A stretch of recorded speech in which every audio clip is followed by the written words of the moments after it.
Assalamu alaikum. My name is Fariha Faisal. By profession, I am a fashion designer and I am a cancer survivor as well.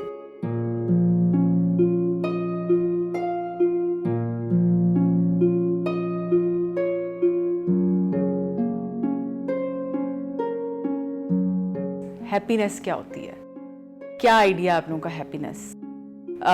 जैसे कि आप लोग ये कह रहे हैं कि जी हाँ जी मैं अपने मेरे अगर आप स्टूडेंट हैं तो आप कह रहे होंगे जी मेरे ये ग्रेड आएंगे तो मैं खुश हो जाऊंगी।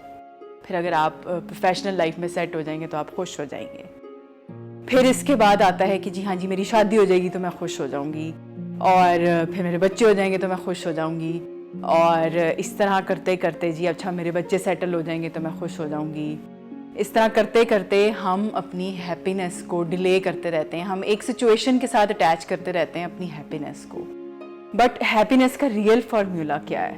हैप्पीनेस का रियल फार्मूला यही है कि हमने हर हाल में खुश रहना है। मतलब हमें खुश रह के चीज़ें करनी है। हमने वेट नहीं करना कि ये चीज़ होगी तो हमने खुश रहना है। तो हम पहले क्यों नहीं खुश हो सकते?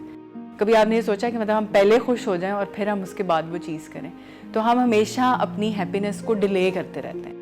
तो हैप्पीनेस फार्मूला यही है कि आपने खुश हो के चीज़ें करनी है, इंस्टेड कि आप एक वजह ढूंढें कि नहीं ये चीज़ होगी तो मैं खुश होंगी। तो वो एक बड़ी टेम्परेरी सी आपकी एक चीज़ बन जाएगी। अच्छा, आपने कभी कोई बच्चा देखा है कि वो ना खुश हो?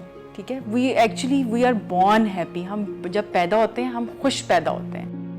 मतलब बच्चा खेलता है, बच्चा मतलब एक्टिविटी कर रहा होता है, खाना खा रहा होता है, सो रहा होता है, उसको कोई परवाह नहीं होती। ठीक है, और जब हम जैसे जैसे हम बड़े होते हैं तो हम नाखुश होना सीख जाते हैं।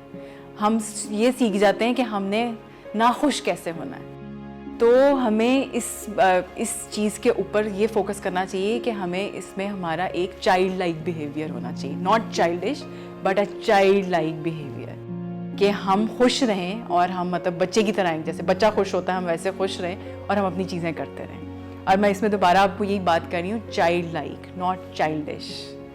My mother she was diagnose with cancer, और फिर उनका ऑपरेशन हुआ वहाँ पे, और ऑपरेशन भी वो मल्टीपल ऑपरेशंस थे। तो there was a very intense situation going on, we are going through a lot, और बड़ा हमारा मतलब इस तरह से चल रहा था। तो we are very really stressed out और इस तरह से। तो फिर उसके बाद हुआ ये कि जब 2 दिन गुजर गए, मतलब ऑपरेशन हो गया, सारा कुछ एवरीथिंग इज़ सेटल, और मतलब रात के टाइम मतलब उनके पास रहने का भी, हम क्योंकि मैं और मेरे ब्रदर भाई था, हम दोनों मतलब उनके पास रह रहे थे। तो लेकिन फिर तीसरे दिन ये हुआ कि किसी ने कहा कि जी हम मतलब हमारी एक जानने वाली हैं, मेरी मदर की फ्रेंड है, उन्होंने कहा कि हम रहते हैं आपके पास। तो वो उनके पास नहीं। तो फिर हुआ ये कि हमारे जो फादर हैं वो हमें ले गए एक रेस्टोरेंट में खाना खिलाने के लिए, कि कि मतलब आप ये नहीं है कि मतलब ठीक है एक बंदा मतलब ऑपरेशन मतलब उनका हुआ है, वो हॉस्पिटल है, तो बाकी फैमिली सफ़र करे।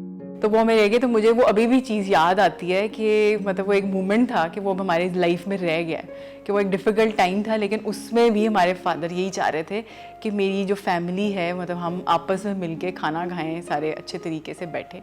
हम कितने खाने खाते हैं, लेकिन वही बात है ना कि मतलब वो उसमें भी हमें एक ईज़ देना चाह रहे थे कि हम खुश रहें और मतलब बस एक रिलैक्स अब हो जाए कि हाँ जी एक चीज़ हो गई है तो बस अब आप अच्छे मतलब हैप्पी रहे। तो ये था आज का topic. Thank you so much for watching this video. Take care.